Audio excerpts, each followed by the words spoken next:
Okay, a hearty hello from West Virginia. Or not. Well, anyways, what I do have, though, what I'm confident about is Joke of the Day, because we've been waiting for Joke of the Day. Are you ready? This is a great one.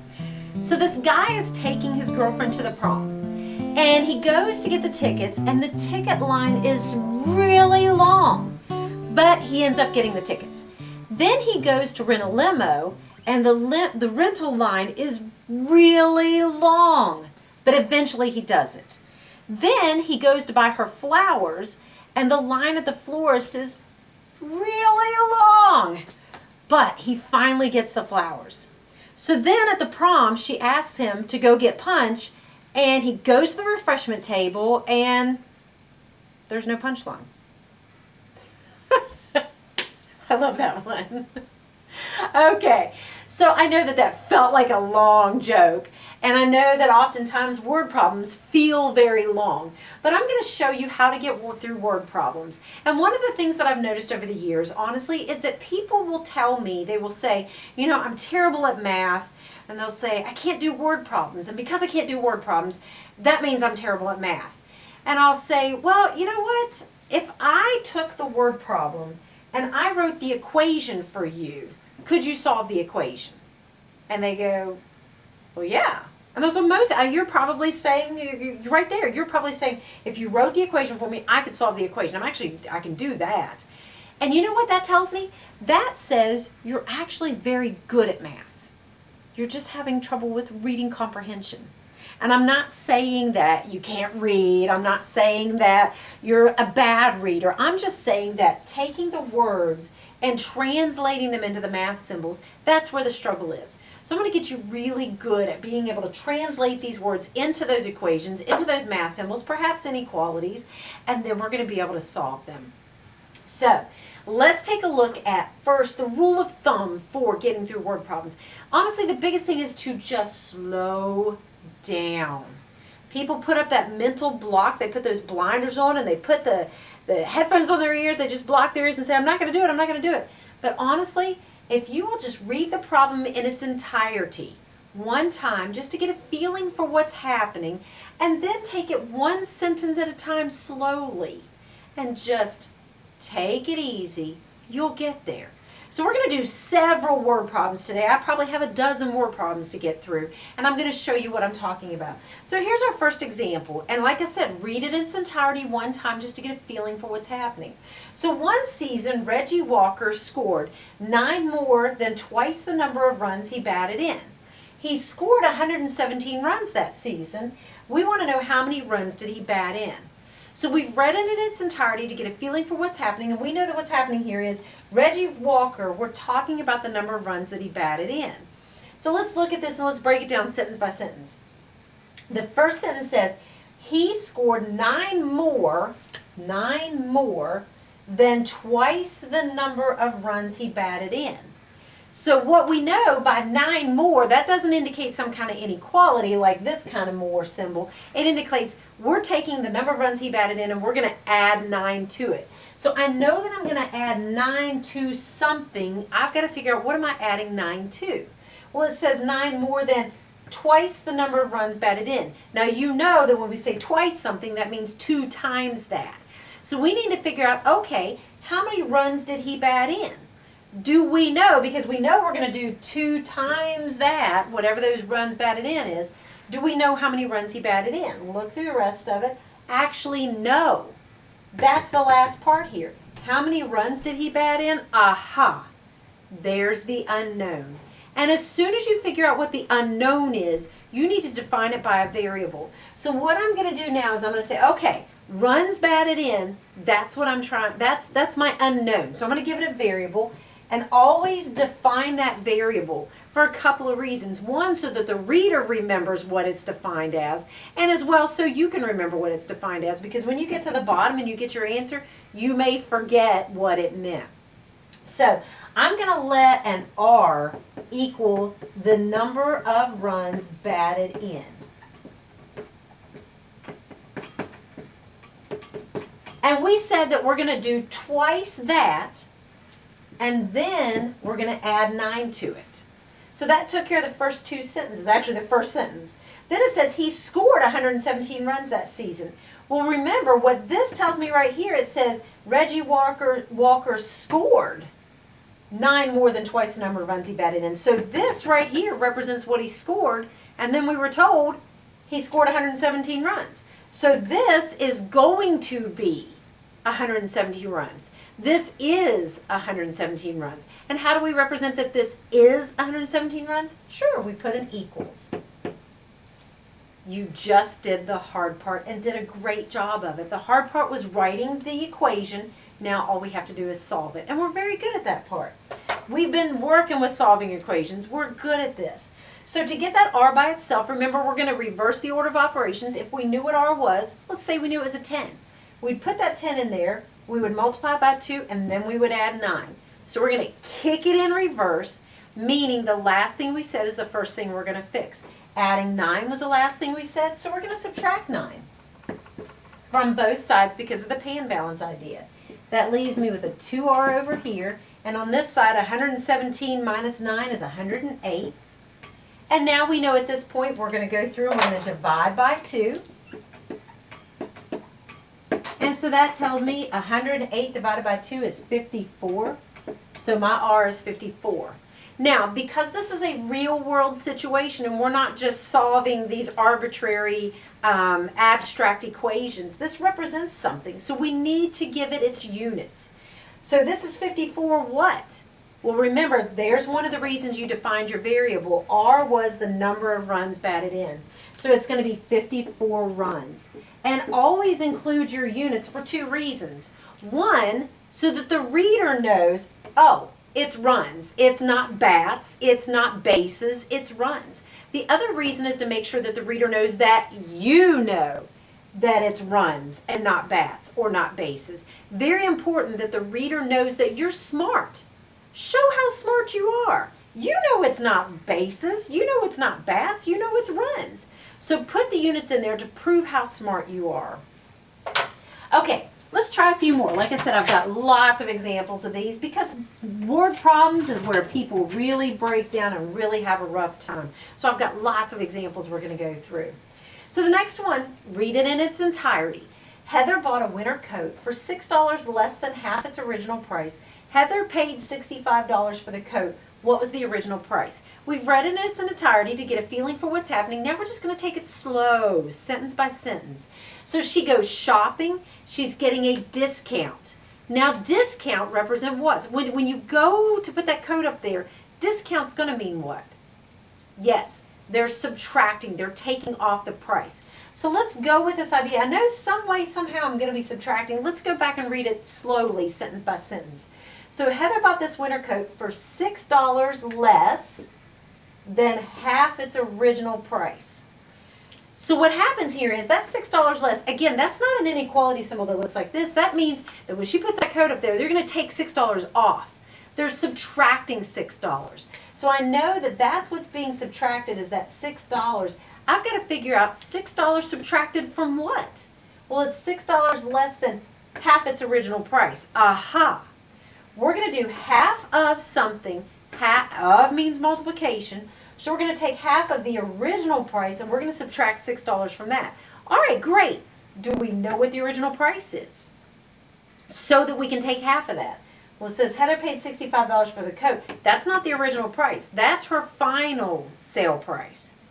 And it says, what was the original price? Okay, we don't know what the original price is. There's our unknown. And when you figure out what that unknown is, define it with a variable. So let's and I like to be creative. If I'm talking about a price, I'm going to use P. Let P equal and I'm going to call it original price. A lot of people will try to use an O because of original, but be very careful because if you call it an O, when you put an O in there, that might look like a 0. So I try to avoid O's. But there's the original price. Remember, we said we're going to take half of that. So half of means multiplication, half of the P, and then we said we're going to do $6 less than that much. So we're taking $6 away. Now, that takes care of the first sentence. The next sentence says Heather paid $65 for the coat. Now remember, when we take $6 off of half that original price, that is the sale price of the coat. But we were just told that sale price is $65. How do we represent is $65? Absolutely. Is represented with an equal sign. And voila, there it is. You just did the hard part and did a great job of it. Now, let's solve it, which I know you can do. And once again, if I knew the P was a 10, order of operations, correct order of operations would say let's multiply first, then subtract a 6. Kicking it in reverse means I'm going to fix the last thing I said. The last thing I said was subtract 6. So I'm going to add 6 to both sides, giving me a half P. And on this side, I'm going to get a 71. And now what I'm going to do is divide by a half. Now, we've talked about this before, that this works all well and good because the halves cancel, but look what a complicated fraction that is. That is what we call a complex fraction, which are kind of cumbersome to deal with. But remember, we said before that dividing by a fraction is the same thing as multiplying by its reciprocal. So I'm going to go for the jugular. Much cleaner, much faster. Rather than dividing by that fraction, it's cleaner and faster to just multiply by its reciprocal. Because remember, when you multiply fractions, there's that silly gang symbol again. Multiplying fractions means cancel on those diagonals. So these are going to cancel out, and I am left with that P. But what I do on one side, I got to do on the other side. So I'm going to take this side and multiply it by 2 as well. And 71 times 2 is 142. Once again, need to include those units because this is a real world situation, not some abstract equation. So that's 142 what? Is 142 coats? What is it? Once again, great reason for defining that variable. If I look over here, P was the original price. Oh, it's not coats, it's dollars. So $142 is my answer. Excellent job. All right, let's take a look at one more. And like I said, several more after this one. Let's just keep trucking on through them.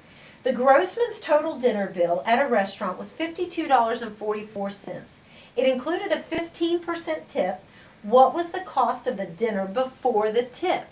Okay, it's date night. This is not McDonald's. This is a nice restaurant where we include tip. So we've read it in its entirety to get a feeling for what's happening. Let's break it down sentence by sentence. Let's think about this idea of tip. How does tip work? So what you do is you take the cost of the meal and then you do a percentage of that cost and you add that to the cost of the meal. So I'm going to take the cost of the meal and I'm going to add the tip amount, and that's going to give me the final bill. Well, that's if no sales tax is included in there. But we said to get that tip amount, remember that's going to be a percentage of the original cost of the meal. Of always means what? Multiplication. So let's go through this now, sentence by sentence. So the gross, because we now have a feeling for what's going to happen here. So the total dinner bill was $52.44. Now is that this, the cost of the meal, or is that this, the final bill? Yes, that's the final bill. So that $52.44 goes right over here. And now what I'm going to do is I'm going to say, okay, let's take that next sentence. That includes that 15% tip. Okay, now remember, it's 15% of the cost of the meal. So we need to figure out, do we know the cost of the meal from the beginning? And as I look, no. I mean, the next question says, what was that cost of the meal? So there's my unknown.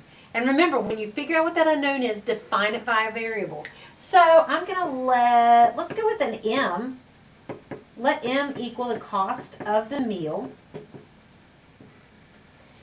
So what happens here, there's the cost of the meal, which is now an M. But remember that tip amount is going to be 15% of this. So 15% times this. And we know that we can't work with 15% this way. We have to turn it into a decimal. Decimal point is currently in the back. We're going to slide it 2 to the left, giving me a 0.15 M. So here we have it. Cost of the meal plus the tip amount gives us our final bill. There you go. And that is how you set it up. That's the hard part. Now the easy part is just solving it, and you're very good at that. Notice that what I'm going to do here is I'm going to combine up my like terms. I didn't do this here. I didn't do it previously because this side was as simple as it was going to get. I had no like terms that I could combine, nor did I in the first problem. This one, however, I do have a couple of like terms here. This is 1m plus 0.15m. And when you combine those two, you get 1.15m. And now you know what to do. You know to get that m by itself, all you have to do is divide both sides by 1.15. And 52.44 divided by 1.15 is going to be a 4560.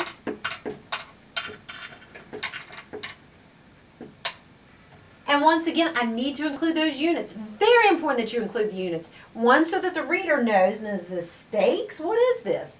But more than that, so the reader knows that you are smart. You know what this is. Go back and how did you define it? M was the cost of the meal. So therefore, it's going to be dollars.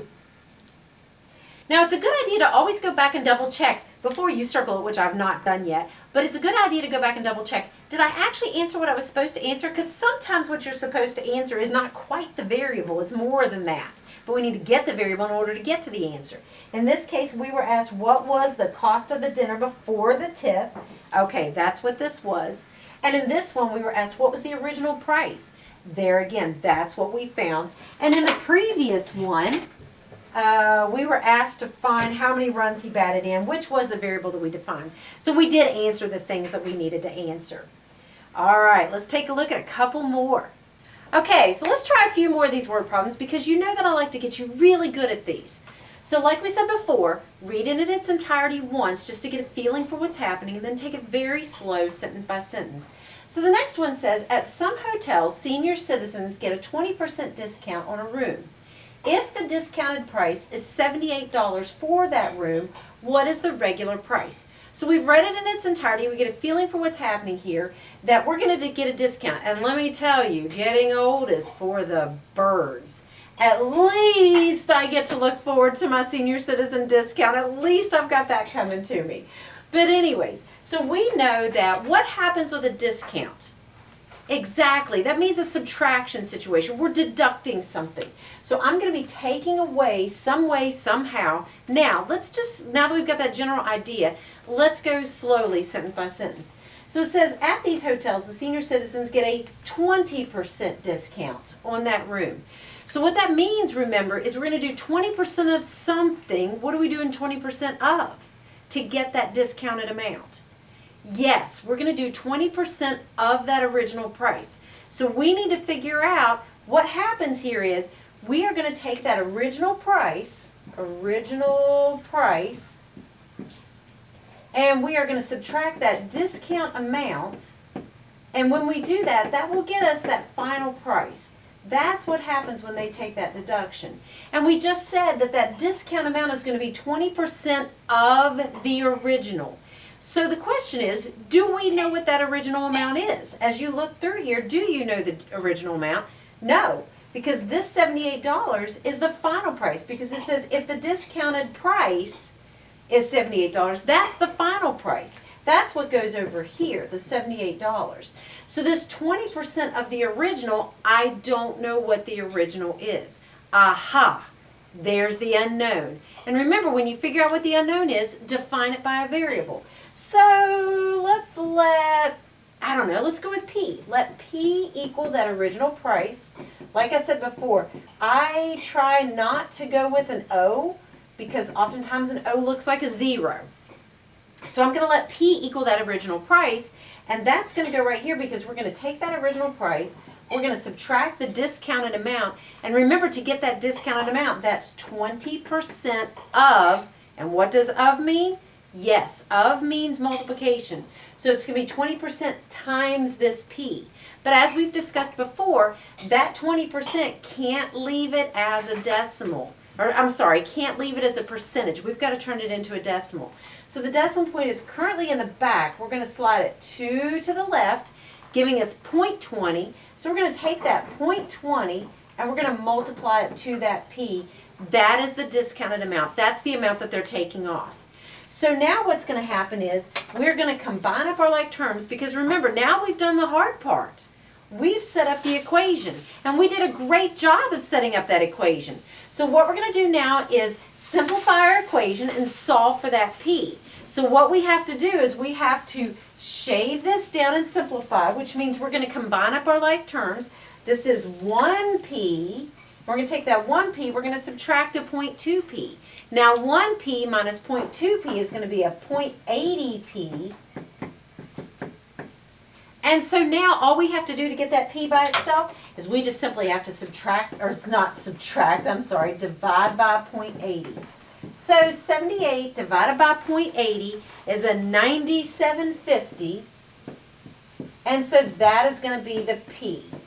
Now remember, I said that whenever you're in a real world situation like this, we need those units for a couple of reasons. One, so that the reader knows, are these 97.50 rooms, 97.50 beds, 97.50, what are they? 97.50 what?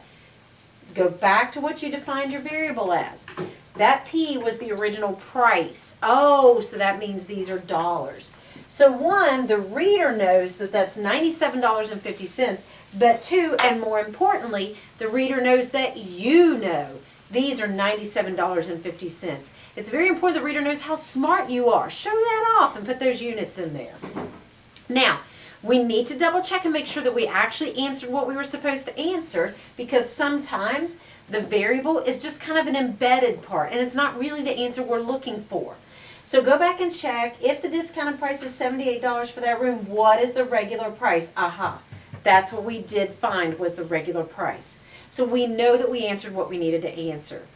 All right, let's take a look at another one. We're getting good at this. Freddie now weighs 260 pounds. To weigh 190 pounds in half of a year, how much weight must he lose per week? So we've read it in its entirety to get that feeling for what's happening. Now what we're going to do is just take it slowly, sentence by sentence. What he's doing is he's starting with a certain amount of weight, so that would be his beginning weight, and he wants to lose a certain amount of weight. So when we lose weight, we're taking it off. So he's going to take off a certain amount of weight, and in the end that'll give us his final weight. That's the grand idea here, the big idea of what's happening. And now we're going to take it slowly, sentence by sentence. So he now weighs 260 pounds. Aha, that's that beginning weight. And it says he wants to weigh 190 pounds in that half a year. That's his final weight. In the end, he wants to be 190 pounds. Now, this idea of the half a year, what that means is, notice it also says, how much weight must he lose per week? So he's going to lose a certain amount of weight each week, and this is going to last for half of a year. So the big question is, if it's lasting half a year and this is happening weekly, well, how many weeks are in half a year? Well, there's 52 weeks in a year, which means 52 divided in half would be 26 weeks out of a year. So he's going to lose a certain amount of weight. He's going to do it for 26 weeks. Well, how much weight is he losing each week? That's the unknown. There's my variable. So once we've identified what the unknown is, we need to define it by a variable. So let's pick a variable to stand for the amount of weight he's going to lose each week. I like to be kind of creative. I'm going to use a W for weight. That way it's easy for me to remember. So let W equal the amount of weight lost each week. Amount of weight lost each week. So what happens here is, remember, that's going to be a certain amount of weight lost 1 week. Let's say he loses 2 pounds in 1 week. That means in the second week it's 2 plus 2 more. Third week, 2 plus 2 plus 2 more. Fourth week, 2 plus 2 plus 2 plus 2 more. So we're adding 2 each time, but what would be faster than adding 2 over and over and over again? Like in that fourth week, instead of adding 4 2s, what's faster than that? Certainly, multiplying by 4 is faster.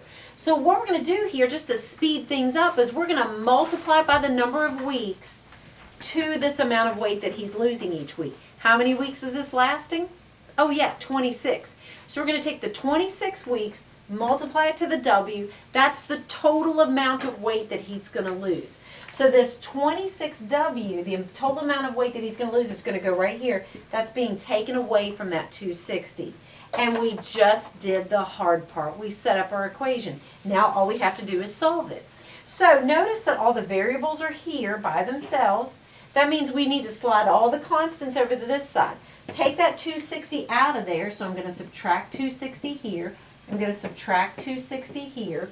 That leaves me with a negative 26W here. And on this side, a 190 minus 260 is a negative 70. Now what do I have to do to get that W by itself? Just simply divide by that negative 26. So when I take a negative 70 and divide it by a negative 26, I get about 2.69. Now that's not exactly 2.69 like our previous questions had been answered. Instead, this is rounded to 2.69. I rounded that decimal value. So it's approximately equal to. So I'm not going to put an exact equal sign. I'm going to put an approximately equal to sign in there. And once again, what are my units? It's a real world situation. I have to make sure that the reader knows what the units are, and that more importantly, I show off how smart I know that how smart I am that I know what those units are. So let's go back to what we defined. W was weight. The weight is in pounds. We're in the standard U.S. customary units, so it's going to be 2.69 pounds. Now, just double check that we actually answered what we were supposed to answer. The question said, how much weight must he lose per week? That's what we answered, 2.69 pounds. So we know that we've answered correctly what we're supposed to answer. All right, let's try a couple more. You know I've got lots of these to get us really, really good at it. Okay, read it in its entirety to get a feeling for what's happening. At the You Pick Strawberry Farm, Susan paid a total of $5.59 for the following: 55 cents for an empty basket, and then 48 cents a pound for the strawberries that she picked. How many pounds of strawberries did she pick? Okay, so we've read it in its entirety to get a feeling for what's happening. Now what we're going to do is just get that general sense that what happens here is when she goes, she gets an empty basket, and then what she does is she takes that empty basket and she adds to it the strawberries. And once she adds those strawberries in there, that's going to give her her total price. So let's take it sentence by sentence very slowly. So at the beginning, at that You Pack Strawberry Farm, it says $5.59. That is her total. That's that final price that we were talking about, $5.59. Now, let's take the rest of it slowly again. 55 cents for an empty basket. Okay, there's my empty basket of 55 cents.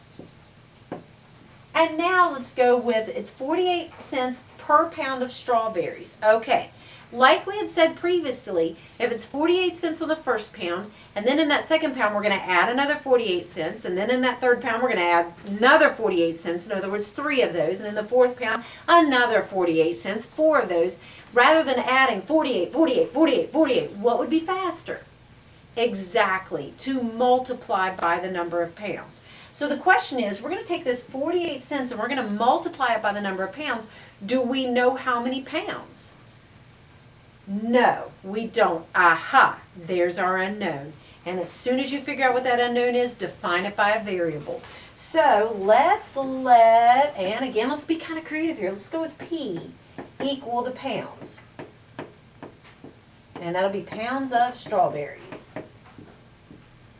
So we said that we're going to take this 48 cents, we're going to multiply it to the number of pounds, which would be P. So that'll be 0.48 P, and that's going to be the cost of the strawberries. So we're going to take the empty basket, add in the cost of the strawberries, that'll give us the total price. And ta-da! We just did the hard part. Now all we have to do is solve it. So just like before, all the variables are here by themselves. We need to put all the constants together on the other side, which means let's take that 55 cents out. And when we take a 5.59 minus a 0.55, that will give us a 5.04. So now to get that P by itself, what do we do? Exactly. We're going to take that 0.48 and we're going to divide both sides by 0.48. And so that means I'm going to take my 5.04 and divide it by 0.48. And 5.04 divided by 0.48 is a 10.5. So that is our P. But once again, real world situation, what is this 10.5? What? Go back and look at that variable, pounds. Okay. 10.5 pounds of strawberries. Now, let's go back and let's double check. Did we answer what really we're supposed to answer? How many pounds of strawberries did she pick? Yep, we answered it exactly the way we were supposed to. All right, hopefully you're feeling good, so let's keep going. Ms. Gowan sells stereos. She gets a salary of $250 a week and a 5% commission on her total sales. If she earned a total of $400 one week, what was the total of her sales? So we've read it in its entirety. We've got this feeling for what's happening. She's on a commission job. So do you know how commission works? The way commission works is you have a base salary, and then what you do is you take that base salary and you add to that the commission amount. And your commission is a percent of your sales. Once you take your base salary and you add to it the commission, that will give you your paycheck for the week, month, whatever it may be. But that will be your paycheck. This is how commission works. That commission is a percentage of your sales. And you know that in math, of means what? Exactly. It means multiplication. So we've got this feeling for what's happening. Let's go slowly, sentence by sentence. So she sells her stereos. She gets a salary of $250 a week. Now the question is that $250, like, are we talking about 1 week so that $250 would be a flat rate? Or are we talking about like a paycheck that's for the month? In which case we would need to multiply 250 by 4 for 4 weeks in the month. What are we talking about here? Let's continue to read. 5% commission on her total sales. She earned a total of $400 1 week. What was the total of her sales? Okay, so we are talking about a paycheck for 1 week's worth of work. So this $250 flat rate salary, we don't need to multiply it by anything because we're just talking about 1 week's worth of work. So that base salary of $250 will go right here. Now, next it says that she has that 5% commission. Well, 5%, remember it's 5% of something, and we said commission is 5% of her sales. And you know that of means multiplication. You know that you can't use it as 5 in terms of 5%. You have to turn it into a decimal. So I'm going to slide that decimal point that's currently in the back, slide it 2 to the left, giving me 0.05. So it's going to be 0.05 times the sales. Well, how much sales did she have? Let's see here. If she earned a total of $400 and what? Okay, that's not her sales. $400 is not her sales. That's actually her paycheck. So that will go here, which means no, we don't know what her sales are. So let's get a variable because, aha, there's the unknown. So let's go with a T for total sales. So T is going to be her total sales, and we said that commission is going to be 5%, 0.05 times this total sales. So 0.05 times her total sales, that's her commission salary, plus her base salary will give her her paycheck. So ta-da! We just did the hard part. And you know how to solve this. You know that all the variables are collected here, which means all the constants need to go to the other side. I'm going to slide that 250 over and subtract it off. And 400 minus 250 is going to be 150. So that gives me a 0.05 T equal to 150. And we now know that in order to get that T by itself, we just simply have to divide both sides by 0.05. And 150 divided by 0.05 is 3,000. And so that's going to be my T. But 3,000 what? 3,000 stereos, 3,000 weeks, what is that? Again, that's the value of defining that variable. T is total sales. Sales is going to be in dollars. Show how smart you are and include those units in there. Now, did we answer what we were supposed to answer? If she earned a total of $400 1 week, what was the total of her sales? Yeah, that's exactly what we answered. That we got the sales. Okay, we've just got a few more and then we're going to be done because I want you to be really, really good at this. And that's why I've got tons of examples. Lots of people really struggle with word problems. And so I like to give as many examples of word problems as I possibly can just to make sure we're really good at it. So here come a few more. All right, just 5 more to go. So we're going to read it in its entirety, again, just to get a feeling for what's happening, and then we're going to break it down sentence by sentence very slowly. So the next one says, we've got this rectangular field. It is 5 times as long as it is wide. And if the perimeter of the field is 288 yards, what are the field's dimensions? Okay, so we've read it in its entirety to get a feeling for what's happening. And folks, I'm here to tell you that if you can draw a picture is worth 1,000 words. A lot of people are kind of scared to draw a picture, but listen, I'm the one with the master's degree in math. I'm the teacher. I'm going to draw a picture every single time. So here is my rectangular field, okay? And now let's talk about what's happening here, that general big idea feeling. So it's talking about perimeter. Well, what is perimeter? How do you get perimeter in a rectangle? Yes, perimeter is the distance around. So what it takes to get the perimeter of this is to be able to add up all the sides. In other words, I'm going to take the length and the width and the length and the width, and I'm going to add them all up, and that's going to give me my perimeter. Length plus width plus width. But what would be faster and frankly a little bit cleaner rather than length plus length? What's faster than that? Sure, we've talked about this before, doubling that length. 2 times the length. So therefore, what's faster than W plus W? Absolutely, 2 times W. So folks, this is your perimeter formula. Double the length, double the width, and that gives you your perimeter when you have a rectangle. So we're going to use this perimeter formula in this situation because we are told that's what we're dealing with. The perimeter of the field is 288. So if we already know that this perimeter is 288, we can go ahead and put that in there. So we now have 288 equals double the length plus double the width. The only problem with this is I still have 2 variables in there. So I can't solve the equation when I have 2 variables. I've got to narrow this down to 1 variable. So let's take it slowly, sentence by sentence. The rectangular field is 5 times as long as it is wide. 5 times as long as it is wide. Here's where things get a little bit tricky. So we have to take that and we have to go back to this picture and we have to say, okay, if it says it's 5 times as long as it is wide, do I have my picture labeled correctly? In other words, does that mean that the length is bigger than the width?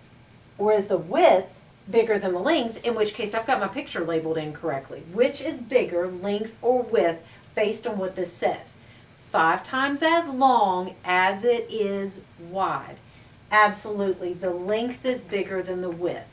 So what now it tells me is, what's it going to take this 5 times? Does that mean I'm going to multiply 5 times the length, 5 times this great big length, to make it the equivalent of this little itty bitty width, or 5 times this little itty bitty width to make it the equivalent of this great big length? In other words, would I take 5 of these widths, 5 times 5 of these widths, to make the same amount as this length that's bigger? Or would I take 5 of these lengths, 5 times them, 5 of these lengths together to make the equivalent amount as this little itty bitty width? Yes, it would be 5 times these little widths to have the same amount as the length. So what that tells me is that that length is going to be 5 times the width. L is 5W. Why am I doing that? Why does that help? Oh, yes, you're right. Because that means that this 5W right here, everywhere I see an L, I can put a 5W in its place. So that means I'm going to take this 5W, I'm going to put it right here where this L is. And when I do that, instead of having 2 times L, I now have 2 times 5W. But the beauty is, take a look at that equation now. Yeah, I've only got 1 variable. And when I have 1 variable, I can solve the equation very easily. Because I know that 2 times 5W is going to be a 10W. And I know that if I have 10 W's and 2 more W's, that means I have 12 W's.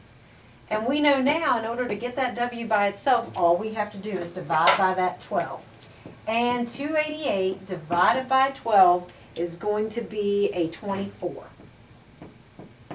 And that's going to be my W. But we've talked before about the need of units because this is a real world situation. 24 what? Yes, 24 yards right there. So my width is going to be 24 yards. And we need to figure out, okay, did we answer the question that we were supposed to answer? It says if the perimeter of the field is, and we used every sentence. We used the first sentence 5 times as long as it is wide. Second sentence, if the perimeter of the field is 288 yards. We've used everything we needed to use. And now what are the field's dimensions? Well, we got the width. We now need to get the length. How would we get the length? Oh yeah, absolutely. Just multiply it by 5. So to get that length, we're going to do 5 times 24. And I'm very sorry, I'm running out of space here. This is very, very congested, and I'm so sorry. But 5 times 24 is going to be 120. And again, that's 120 yards. And that's going to be my length. I now have the field's dimensions. Now, how can I check to make sure that I'm right? Because it's a good idea to check these and make sure that we're right. Sure, yes, we could take 24 and multiply it by 5 to get 120. Well, that's how we got 120. But how else could we check? Absolutely. Double that length, double that width, add it all up, we better get 288. So when we double that length, 2 times 120 is 240. 2 times 24 is 48. And 240 and 48, yep, gives me 288. So I know that it's right. All right, well done there. Let's try one more. So we've got this baseball court, or sorry, not baseball court, a basketball court, and it's a rectangle with a perimeter of 86 meters. Aha, dealing again with perimeter, dealing again with a rectangle. So once again, that picture's worth 1,000 words. I'm going to go ahead and draw that rectangle, and because I know I'm dealing with perimeter, which means add up all the sides, I'm going to use this perimeter formula right here. P equals double the length, double the width, add it all up. Now, let's continue on here. The length is 13 more than the width. Find the length and the width of the basketball, good grief, basketball court. Very similar to the previous problem we had. So, we are told the perimeter is 86. That means I'm going to take that 86, put it right here where the perimeter is. 86 is 2L plus 2W. And just like before, I still have 2 variables, so I can't do anything with it. I need to figure out one of those variables. So let's go with that second sentence because we've used the first sentence now. The second sentence says that length is 13 meters more than the width. Length is 13 meters more than the width. So we have to decide, does that mean that the length here is bigger than the width, or do I have it labeled incorrectly and the width is going to be bigger than length? Which one is bigger based on what this says? The length is 13 meters more than the width, which is bigger. Yes, I've got my picture labeled correctly. The length is bigger. So now the question is this idea of 13 meters more. Now that's not one of those inequality kind of situations where we're looking at this sort of thing. 13 meters more actually means what? Yes, it means I'm going to add 13. So the question is, does that mean take this little width and add 13 to it, stretching it out like this, so that it'll have the same amount as this length? Or does it mean take this length and add 13 to it, stretch it out this way, so that it'll have the same amount as this little itty bitty width? Which one are we going to add 13 to create the same amount as the other one? Yes, we're going to add 13 to the width. So that L is going to be width plus 13. And just like before, why did I do that? Why does that help? And yes, just like before, it's because everywhere I see an L, I can take this W plus 13, I can put that in its place. So that W plus 13 is going to go right there where that L is. So now instead of 86 equals 2 times L, it's going to be 2 times, now be very careful here folks, it's 2 times all of this. Not just the W, but all of this. So how do we show that it's 2 times all of that?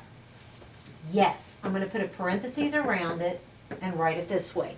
2 times not just the W, but the 13 as well. And then don't forget this 2W that's in the back to have that full formula. And the beauty is we now only have one variable. We are good to go at this point. So to solve this, you know that what you're going to do is distribute that 2 through, giving you 86 equals 2W plus 26, plus that other 2W in the back. Don't forget that one. And now we know that we're going to combine up our like terms. And we've got a 2W and a 2W, and that'll give me a 4W. And we know now that all of our variables are over here on the right, which means get all the constants over there on the left. Let's subtract that 26 and subtract that 26. 86 minus 26 is 60. 60 is 4W, and we know now to get that W by itself, let's just go through and divide by 4. And 60 divided by 4 is going to be a 15. And that is my width. But once again, real world situation, what are those units? We got to be smart. Show how smart you are. That's 15. I mean, this one was yards. Is it still yards? Nope. Meters. So put those units in there, but this is 15 meters, and that is my width. And once again, let's go back and check. Did we answer everything we were supposed to answer? We were told find the length and the width. We only found the width. We've got to get the length. So here's how we find that length. Just take that W, which is 15, and add 13 to it. So my length then is going to be 15 plus 13, which is 28. And once again, put those units, 28 meters. And just like before, how would we check to make sure that we're right? Yes, just like before. Double the length, double the width, add it up. I better get an 86. Well, if I double 28, that gives me 56. If I double 15, that gives me 30. And what's 56 and 30? You guessed it, 86. So we know that we did it right. Now, one thing that I want to mention before we get into the last three examples is I keep talking about using every sentence and taking it very slowly, sentence by sentence. Using every sentence, I say use every sentence, but it might not be that the information in that sentence needs to be used in the problem. In the cases that we've had, yes, every piece of information has been used, but there are times that you'll see some numbers that are not going to be useful at all. So this is why it's very important to get that big idea picture. And like I said before, get that picture in there. Draw a picture. It's worth 1,000 words. Get that basic formula. Get the basic idea, like we had said, perhaps the original cost of the room minus the discount amount will be the final price. Or with the commission idea. She has her base salary plus her commission amount, gives her her paycheck. Get that big idea going so that you can fill in those gaps. That will help you to see if certain numbers in the problem are useful or not useful, because it's not always going to be that you will use every number that you're given. Some of them, just chuck them. Some of them don't even use them. So with that in mind, let's take a look now at these last three examples. You're going to see a strange thing happening with these last three examples, because this problem says, okay, we want to look at the idea of consecutive integers. It says find 3 consecutive integers whose sum is 96. Now first off, what does sum mean? Yes, sum means addition. I'm going to take 3 integers, 3 numbers, and add them together to get a 96. But here's the key word, consecutive. What does consecutive mean? Yes, consecutive means come one right after the other. So in other words, if I start with one integer, like say for instance a 10, what's a consecutive integer after that? Yes, 11. What's a consecutive integer after that? Yes, 12. So they come one right after the other. So I need 3 numbers that come one right after the other. They're going to add up to be a 96. Well, I don't know what my starting point is. I don't know what any of these numbers are. So let's get a variable. We'll go with the proverbial x, and that's going to be my first integer. Now the catch is I'm going to take this x and I'm going to add something to it, and in the end I'm going to get a 96 out of that. But what am I going to add to it? Now remember, the next one that comes after, let's think about the example that I gave you. If you start with a 10, how do you go from 10 to 11? Exactly, you add 1. So what that means is I'm going to take my first integer, I'm going to add 1 to get to the next integer. I don't know what the first integer is, I called it an x. But what I do know is I'm going to take that x, I'm going to add 1 to get to the next integer. So I'm going to say x plus 1 is going to be the second integer. Well, that means that I'm going to take an x plus that second integer of x plus 1. But remember, I'm going to add that third integer in there. Now, to get to that third integer, let's think about this. 10 plus 1 gives me 11, plus another 1 gives me a 12. So basically what that means is take this second one, x plus 1, and add 1 to it. But basically, x plus 1 would be what? Exactly, it would be x plus 2. And that's going to be that third integer. And if you think about it, go with the 10, the 11, and the 12. Sorry, spelling wrong now. Integer. Think about the 10, 11, and 12. How did I go from 10, the first integer, to 12, the third integer? 10 to 12 would be adding 2. So you take your first integer and you add 2 to skip over and get to that last integer. So here's my first integer, here's my second integer, and let me clean this up a little bit, it's kind of hard to see. First integer, second integer, and here is that third integer. And I'm going to add them all up to get a 96. You just did the hard part. You set up your equation. Now all we have to do is solve it. So what we're going to do is combine up our like terms. Understand that the only reason I put these parentheses in there is just simply to show that this represents the second integer, this represents the third integer. They don't really need to be in there. It could just look like this. And that perhaps makes it a little bit easier to combine up those like terms, where I have an x, and another x. That gives me 3 x's. And then what I'm going to do now is combine up the 1 and the 2. 1 plus 2 will give me 3. So I have a 3x plus 3 giving me a 96. Ta-da! All right, we're cruising now because all the variables are on this side. We're going to slide all the constants to the other side. You know that means subtract the 3, giving me 3x equals 93. And you know at this point, to get that x by itself, all you have to do is go through and divide by 3. And 93 divided by 3 is a 31.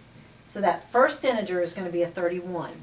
Now, to get the second integer, all we have to do is add 1 to that. So 31 plus 1 gives me 32, and that is my second integer.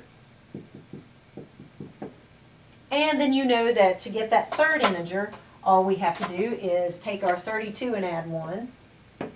And 32 plus 1 will give me a 33. There is my third integer.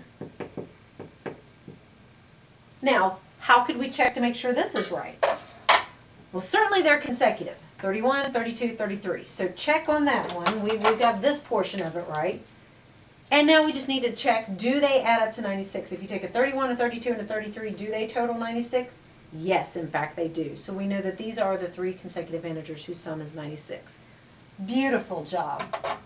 Okay, now the next one has a similar idea because you see that word consecutive and you do see the word sum. We know that we're adding them up. This time we're only adding 2 integers, but notice the big difference right here with odd. I want 2 consecutive odd integers whose sum is 76. Odd integers. So let's think about odd integers. So this time I'm not going to start with a 10. I'm going to start with an 11. Now what is the next odd integer after that? Consecutive means come right after that. But see, if you come right after 11, you hit a 12. That's even. I want the next odd integer. So I'd go from an 11 to a 13. Now the catch is, how do I go from 11 to 13? Exactly, I add 2. This is what makes this one hard, because a lot of people, they go, okay, I got this. Let's let x equal that first integer. They have no problems with that at all. But they think, okay, consecutive means let's just add 1. But if I simply add 1 to it, and I start with an 11 as my x, that means this is 12. And that's not odd. So instead of adding 1, I have to add 2. And that will be my second integer. Feels very weird because 2 is an even number, so you feel like that's messing it up. But actually what adding 2 does is it allows you to skip over a spot. Because if this is my first spot, and this is my next consecutive spot, if I want to skip over it to here, then instead of adding 1, I have to skip over it and add a 2. So adding 2 allows you to skip over a spot. So we now have those 2 integers, and we're going to add these 2 up. There's the first one, here's the second one. They're going to total 176. And like I said before, the only reason that I put the parentheses there is just to know that this is that second integer. It doesn't really have to be there.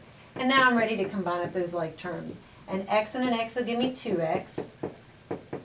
And now what do I have to do to solve that? Because notice that all I need at this point is to subtract that 2. And when I subtract the 2, I get a 2x equals 174. And now just go through and divide by 2. And when I divide by 2, that x is going to be an 87. So there's my first integer.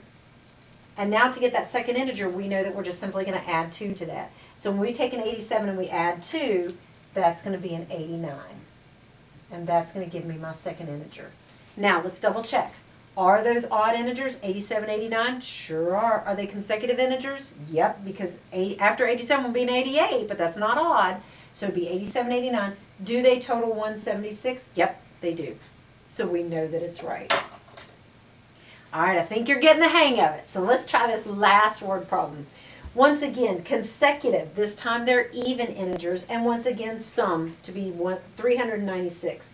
So we know that we're going to start with, let's let x equal that first integer. Now remember, even. So some people get confused and they say, well, if I added 2 for those odd ones, that must mean that I add a 3 or add a 1. But again, let's play with some numbers here. If 10 was my first even integer, what would be the next even integer? It would be 12. And then after that would be 14. So to go from a 10 to a 12, what do? I add 2. Again, this idea of adding 2, all it does is allows you to skip a spot. So that means I'm going to take this first integer and I'm going to add a 2. That'll give me my second integer. But then I have to add 2 again to skip a spot.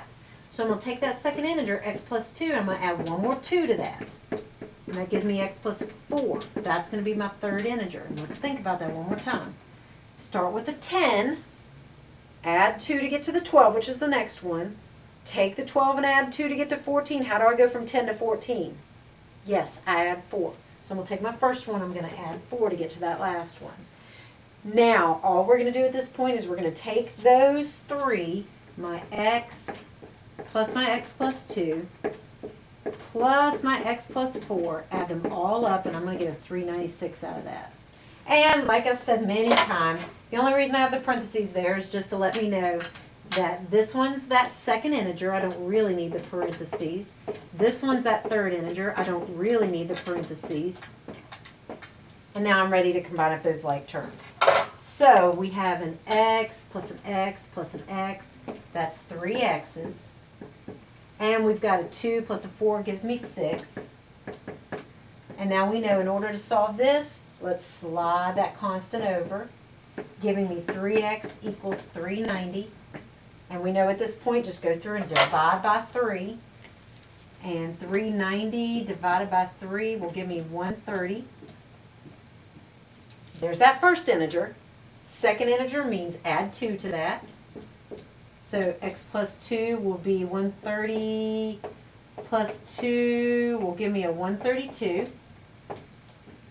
There's my second integer. And then my third integer, we're going to add a 4. So let me go this way. Oh, this is awful. We'll take that 130 plus 4, and that'll give me a 134 for that third integer. Once again, are they consecutive? 130, 132, 134? Yes, they are. Are they even? 130, 132, 134? Yes, they are. Do they total 396? 130, 132? Well, 2 and 4 is 6. 3, 3 and 3 is 9. And 1, 1 and 1 is 3. 396? Yep, sure does.